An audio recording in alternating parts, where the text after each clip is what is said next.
Okay, welcome everyone. It's great to have everybody here.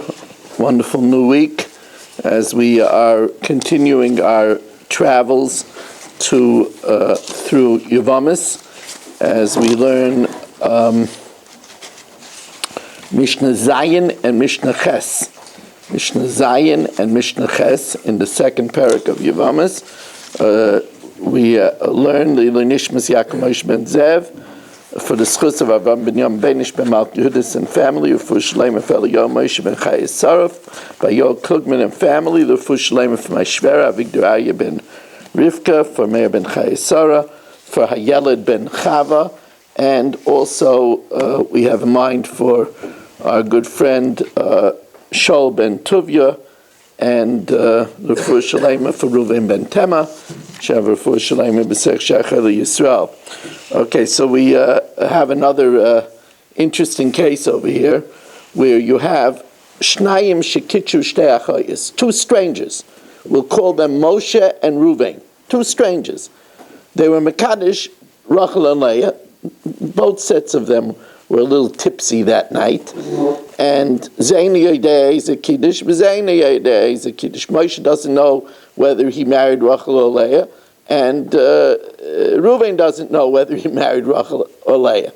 So Zen Noisen Shnei Gittin, Moshe gives 2 Gittin to the 2 women, and Zen Noisen Shnei Gittin, and Reuven gives 2 Gittin, one to Rachel and one to Leah. So that takes care of everything. Ouch, Mason. Before they get a chance to give the Gittin, Moshe and Reuven died childless. And they, Moshe has a brother Aaron, and Reuven has a brother Shimon. Now, each one doesn't know which one was his brother's wife to give chalitza, so no problem. Aaron gives chalitza to both of the women, both Rachel and Leah. And Shimon gives chalitza to both Rachel and Leah. Now, Moshe has one brother, Aaron, but Reuven has 2 brothers, Shimon and Levi. Now there's options.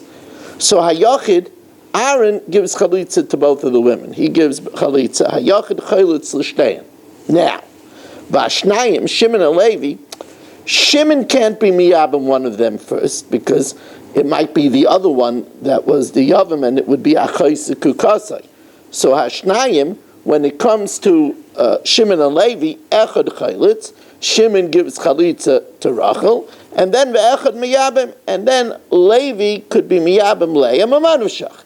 If Leah was Taka, Reuven's brother, Reuven's wife, so then he's mekayim the mitzvah of Yibam. If it was Rachel that was Reuven's wife, so Shimon took care of that with the chalitza to Rachel, and now he could marry Leah because Leah is not achayse kukasei anymore.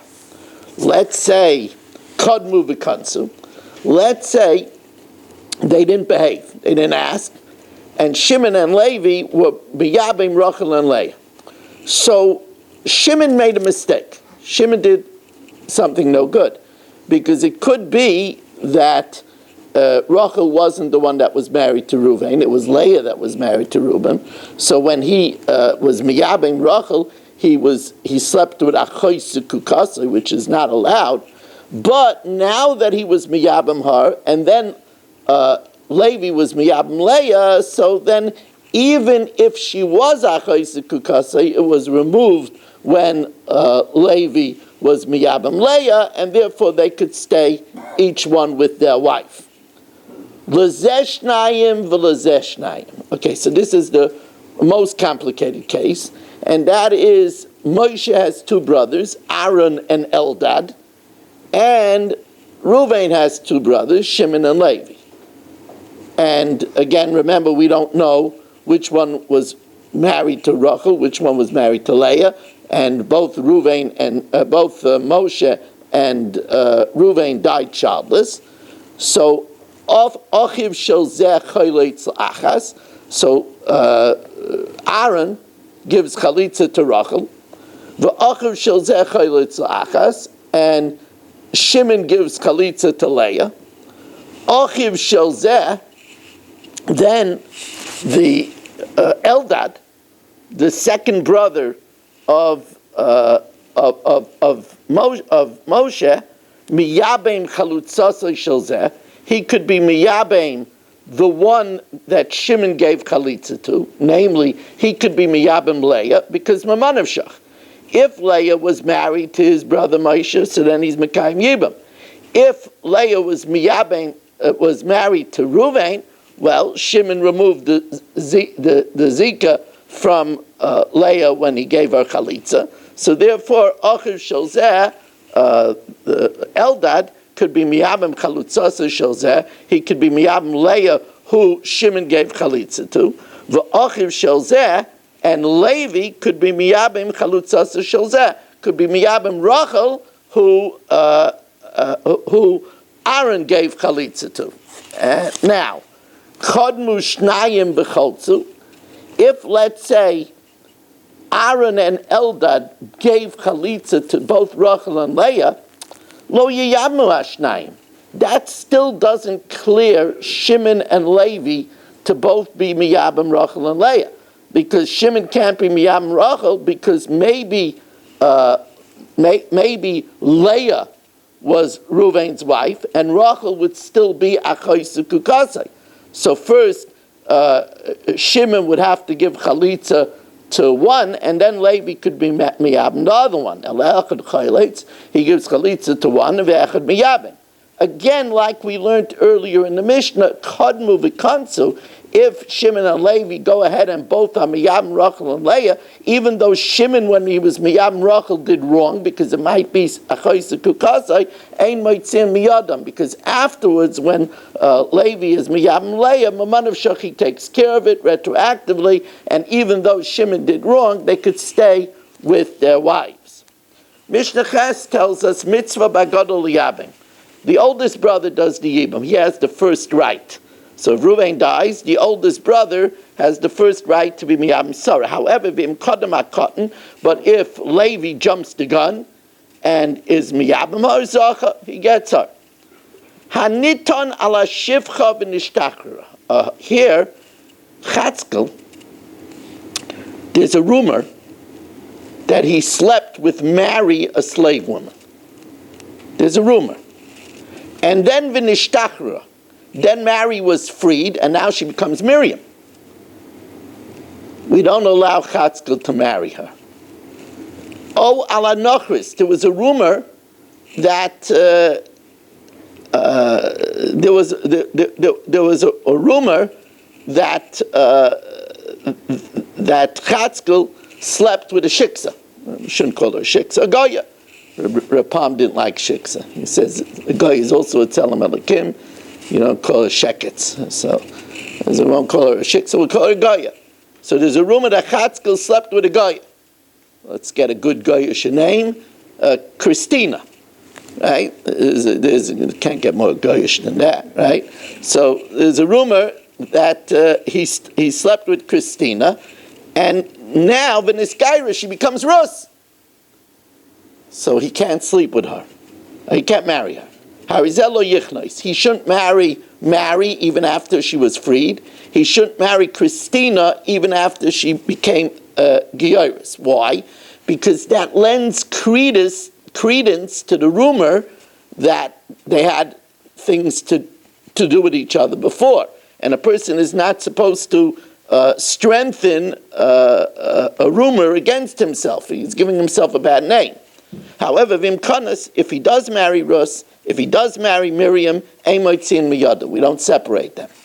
However, Haniton Aleshis Ish, if here Chatzkel was rumored to have adultery with somebody's wife, and the accusation was so credible that they made the husband give her a divorce. And they took her away from her husband because of this rumor that she committed adultery, because if a woman commits adultery willingly, she becomes asa to the husband. Then, if Chatzkel, who was rumored to have the affair, marries her, afal pi shekanas, even if he does marry her, yaitzi, we make them separate, because when a woman is forbidden to her husband, she's equally forbidden to the paramour, to the woman that she was suspected of having, to the man who she was suspected of having adultery with. So if the rumor was credible enough that we force husband and wife to separate, even if the paramour, the suspected man of adultery, marries her, we force them to separate. Okay, it'll get easier, Rabbi. Say it's not going to be like this all the time. You shouldn't think. The first mission said Yibum, or was a regular kedusha, regular marriage. The first mission.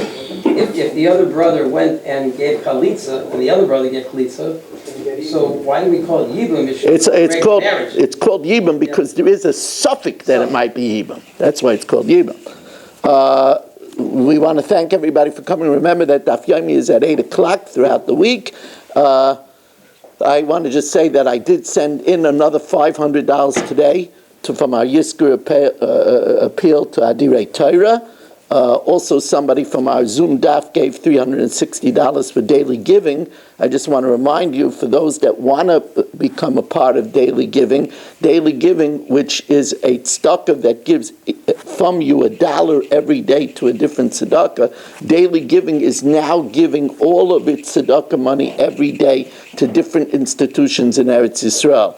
Also, you should be aware that the Agudah, sponsored by the Moitzes Gedolei HaTorah, has a relief effort where they're created a fund for displaced families. So that's a very good place to give tzedakah to.